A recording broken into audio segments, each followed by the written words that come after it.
Good day, everybody. Have you ever thought about how our society functions and the fact that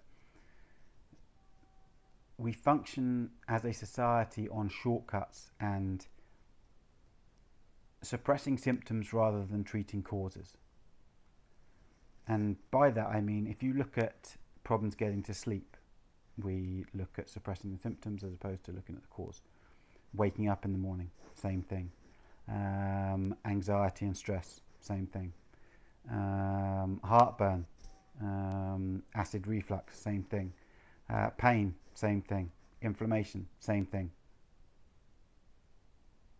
We are consistently looking to suppress the symptoms rather than treating the cause. And I'll go into specifics now. Okay, so for example, there are more and more people with sleep problems. Now, these sleep problems could be anxiety, stress related, they could be light environment related, they could be stimulant related. But what is the thing? It's not about looking as to the root cause of it. All of a sudden, the market is now flooded with artificial melatonin. Now, artificial melatonin, in some very small circumstances, might be beneficial. Very, very small subsection of the population.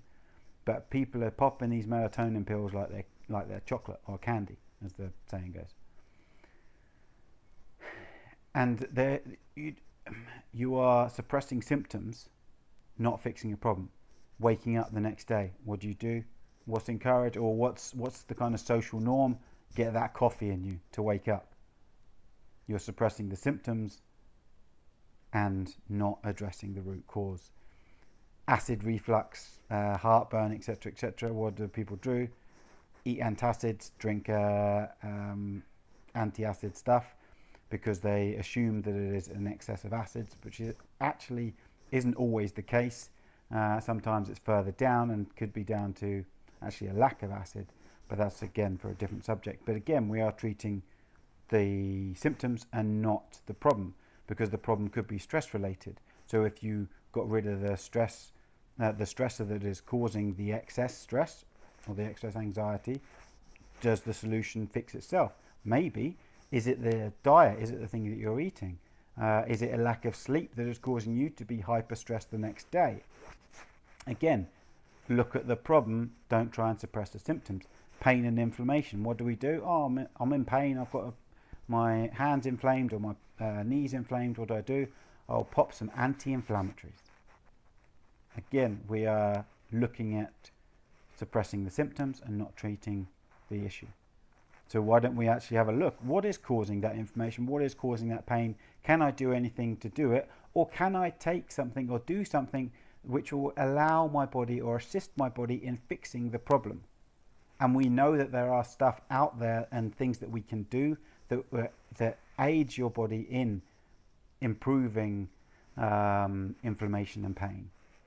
And so there you go. So you've got stress related stuff, you've got light environment related stuff, you've got sleep, you've got pain, you've got inflammation. All these things, the normal societal method or approach to that is to suppress the symptoms and not look at improving the body's health to aid it in fixing the problem that is causing those symptoms. And you know me by now, for those of you that watch this, watch these things, how important light is, how important light and dark is, how important temperature change is in actually allowing your body to do the things that it wants to do naturally. It doesn't want to be inflamed. It doesn't want to be in pain. But in order for you to get away from that vicious cycle, you have to be giving it the right things. So you have to be eating the right things to fuel your body in the right way. You have to be sleeping the right way in order for your body to be able to repair during the sleep. And also provide you with the energy the next day. Like, for example, I always tell people that I wake up the same time as my daughter and she's 6. And I wake up with the same levels of energy as her when she wakes up. I wake up with the same enthusiasm as her in the morning. I go to bed early, and I wake up early, but I feel good. I don't need a coffee. I don't need to take any melatonin, because I control the light environment at night. I control the light environment in the morning. I feed my body the right stuff for my mitochondria to allow them to produce enough energy for my daily activities.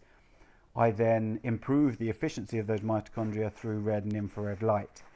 I improve my body's ability to deal with stress in any realm, whether we're talking about emotional, psychological, physical stress, through exercise, through light, through heat and cold. And so these are the things that you have the power to achieve at any point in your life. So at any point in your life, you can choose to go to bed earlier. You can choose to go to bed and wake up at the same time of day, regardless of the day of the week. You can choose to add periods of hot and cold into your life. And I think the last stage, or the last research paper that I read with regards to cold and heat, I think it was 11 minutes of cold exposure in any given week will have positive effects. And I think it was somewhere between 40 minutes and an hour of heat exposure will have positive effects on life. But if there's a much older study looking at Finnish people, and the more sauna sessions you had in the week, the greater the reductions in all-cause mortality, i.e. dying from anything. So like, it was ridiculous as well. It was like 40+%. And so instead, next time you have a pain or an ache, or you're stressed, or you're anxious, or you've got heartburn, or you've got a headache, or anything, understand why. Think about the things that could have caused that, and understand why, and say, okay, is there anything that I can do in order to help my body now? Now I've got it. Is there anything I can do to help my body? Because I've got chronic arthritis, which unfortunately for me happened when I was 18, sorry. And so it's been around a lot. It's just getting worse.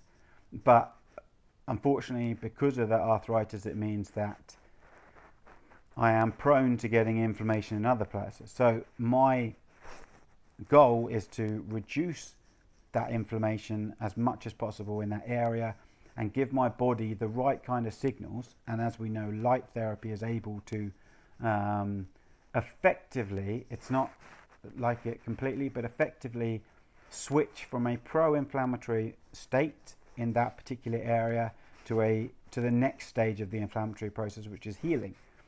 And so that's why I use red light every day. But it's also the reason I go to bed early, so I can control my inflammatory state. I can control my cortisol levels by getting enough and good quality sleep. And that's also why I go out, because I want to reset my circadian rhythm every day. So I sleep and I wake up at the same time every day. So you can too.